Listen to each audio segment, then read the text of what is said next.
Ассаламу алейкум. Жалпы таксиде иштеп жаткан коллегалар, таксист агалар, инилер, достор, таксиде иштеп жаткан эжелер, карындаштар. Баарыңыздарды кутмандуу кушубак күнүңүздөр менен. Бүгүн 11 сентябрь 9 ай саат 1 ровно болду.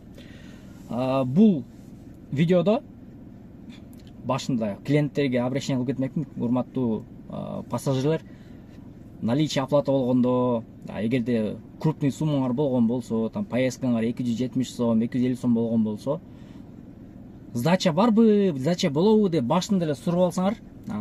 Себеп дегенде бүгүн келдик, 270 сом экен эме поездкасы, анан кийин 500 сом берип атпайбы?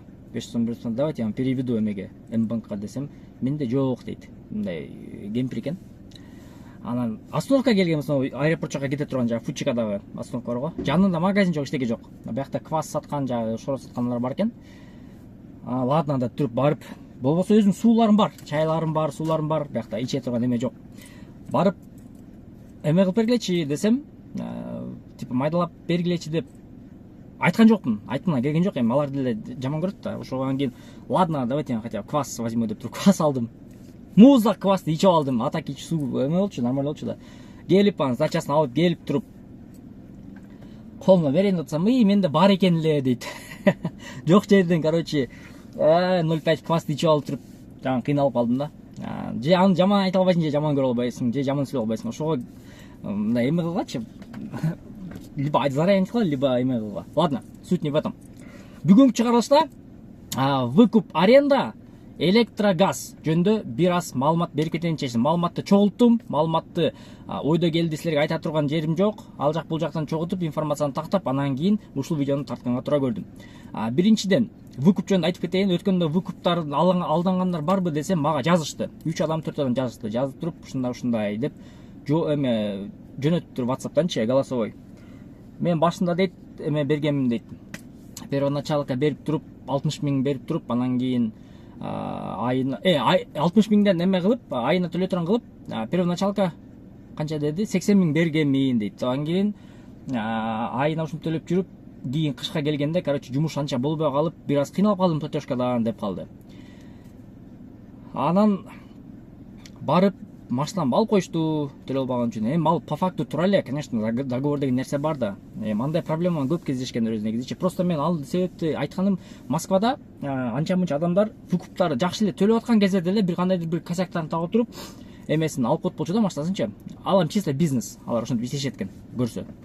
Ошол үчүн выкуп Кыргызстанда системасы кандай выкуптуку? Первоначалкасы бар, страховкасын кылып берет, машинаны ошо алган адам өзү оңдойт, жана машина өзүңө калат. Ушул 4 этап силерди кызыктырып эме кыла турган эме, выкуптун правиласы. Аренданыкы получается, депозит бересиңер 15 000ден 25 000ге чейин. Страховка кылып берет алар получается. Машинаны контроль кылышат, жанагы GPS трекер мененчи, каякта жүрөсүңөр, кандай болуп жүрөсүңөр, эмне болуп жүрөсүңөр.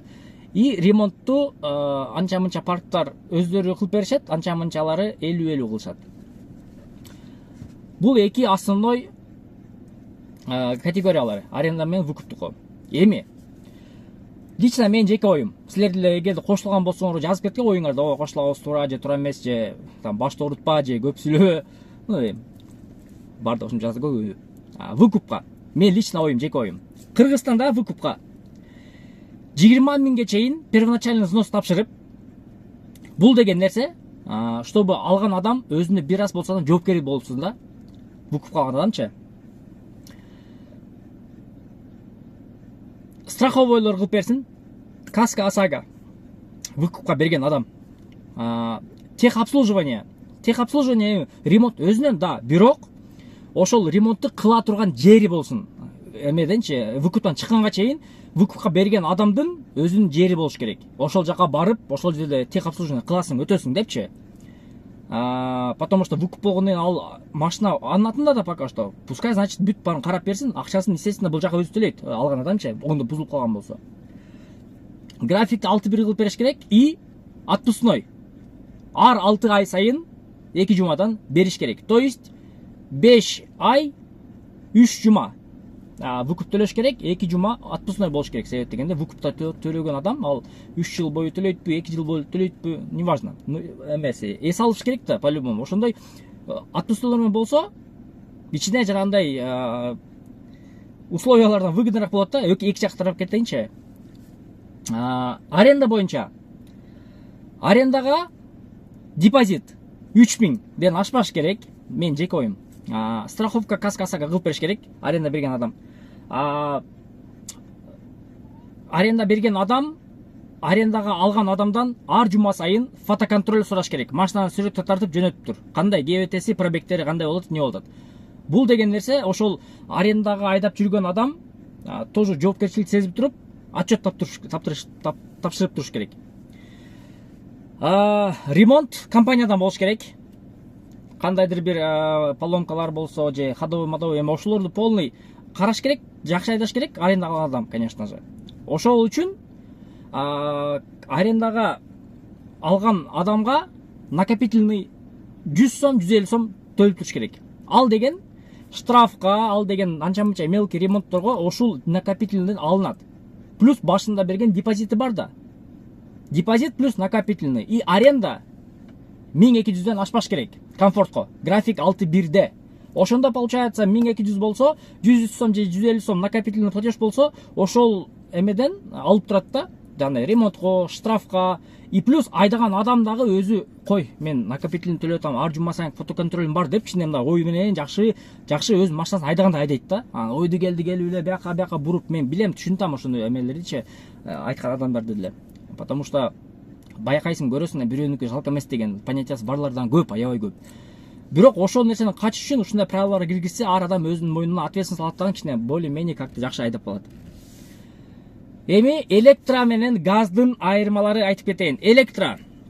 Так, электронун расходу күнүнө 400 сом, зарядкасы имеется в виду. Мен азыр 10 саат, 11 сааттык графикти айтып бератам. Мен 15 саатты сүйлөгөн жокмун, 7 саат сүйлөгөн жокмун. Средний 10-11 саатты сүйлөп атам. Электронка расход 400 сом болот. Газдыкы расходу 1,5 сом газга. Так, электрода баш ортма жок, там ремонт, наркы, берки, майын алмаштырышым керек эле, же газды турайм суу койдум, же бензинди жаман угуп койдум деген ой жок.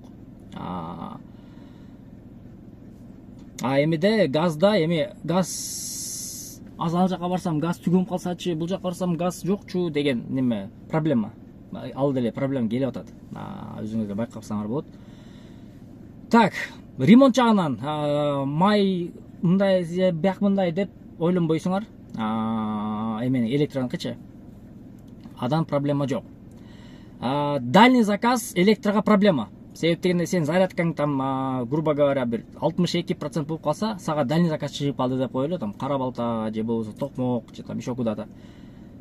Зарядкаңды ойлоносуң, билем, алсам албасам, алсам зарядка тогуп калсачы, кандай болуп калат, ал жактан кайсы зарядканы табамын, бул жактан кайсы зарядканы табам деген ой бир аз сыгып коет адамды. Ошол проблема. Газда андай проблема жок. Газ аласың, кетесиң.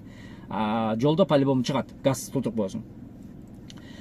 Клиенттерге электро пока что көнүш атат эмес, ошол үчүн анча-мынча заказдарды клиенттер отмена кылып атат, эгер электро машина болгон болсо. Көнүп калган Kia, Sonata, K5-ларга клиенттер ох ты, сонун машина келе атат деп тосуп алышат. Отмена аз болот. Это факт, это факт. Электрда бир аз отменалар көп болот, себептен электро келе атат деген анча-мынча адамдар электро көнө элек адамдар бар да. Анан электронун эгерде жаңы машинасы болсо, анда жакшы. Реально по факту 320-330 км жете тургандар. Көбүнчө азыр мына E5, E3лер андайга жарабайт. Максимум 210-200 км жүрөсүң. Это без кондер. Если кондер менен жүргөн болсоң, анда вообще 170-160 км жүрөсүң. Это факт. Sonata K5-лар эми алардын жылына жараша эле, мисалы үчүн 2017-2018-2019 менен жүрө бересиң да, калагандай элечи. Электро 2017-2018 уже бир аз таксиге кичине кыйнап кое турган адаты бар. Себеп дегенде зарядкалары өтө катуу жакшы кармабайт. Анан келечек, естественно, электрода. Келечек электрода. Это факт. Аны кабыл алыш керекпиз. Келечек электрода. Кече деле мисалы үчүн Россияда, Москвада эме болуптур, конференция болуптур. Электромашиналарды 2026 жылдан баштап Россиянын рыногуна тыгабыз деп. Себептен жаңа Калининградта BMW чыгарган заводдо уже электро чыгарып баштаптыр. Ошо электролор как раз таки могу BID, SVM, Ion, Яктар, Гактар. Ошолор полностью рынокко кирет экен, электрокарлар. Ал жакта уже К5 санаталар уже потихонечку болот экен. Это факт экен. 2026 жылы 1 марттан баштап ал уже закон ичине кирет деген, электро уже ал жак каптайт экен. А биз, естественно, Россиядан зависеть этебиз. Как ни крути, кандай кылбайлык, кандай болбойлук, Россиядан по-любому зависеть этебиз. Алар кандай рынокко кандай кылса, ошол рынок менен биз эле ойнойбуз да. Дегенде көптөгөн нерсе ошол жактан келет. А получается, алар деле Кытайдан алып келет да пол нерсени. А Кытай биздин сосед болгон үчүн электро бизге 100% келечекте болот турган нерсе. Ошол үчүн келечекте бир 2-3 жылда мен ойлоймун уже электронун эрасы көтөрүлөт. Электр станциялар көп болуп, зарядкалардын проблемалар азаят. Анан кийин ошол жылдарда болот.